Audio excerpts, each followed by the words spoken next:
আমরা 1 2 3 4 5 6 10 পর্যন্ত maximum square করতে পারি, পরে আর পারি না। আমি তোমাদেরকে দেখো, এটা রেকর্ড হবে একদম কোনো কথা ছাড়া 1 থেকে 100 পর্যন্ত, অর্থাৎ 2 ডিজিটের যত সংখ্যা আছে তাদেরকে স্কোয়ার করার একটা টেকনিক দেখো।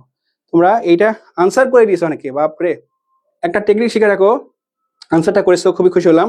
কিন্তু তোমরা এই 17কে স্কোয়ার করতে শিখো।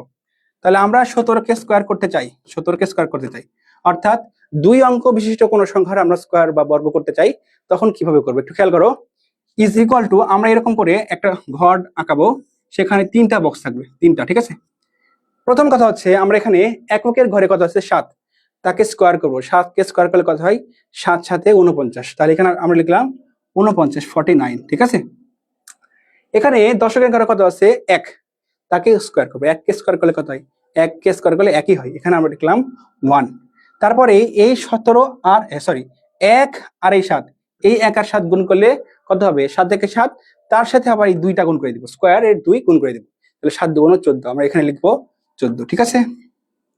তাহলে এখন এরকম করে তো আনসার হয় না, এখানে কত হয়েছে, এইটা তো আনসার না 17 স্কোয়ার। তাহলে কি হবে, এখানে দেখো 49 এর 9 লিখলাম, 49 এর 9 ছোটবেলায় লিখতাম, 49 এর 9 হাতে থাকে কত, হাতে থাকে 4, সেই 4 যোগ হবে 14 সাথে, 14 আর 4 কত হয় 18, 18 হবে 8, আর 18 হাতে থাকে 1, সেই 1 আর এই 1 মিলে হবে 2, অর্থাৎ 289 হবে 17 এর বর্গ, ঠিক আছে।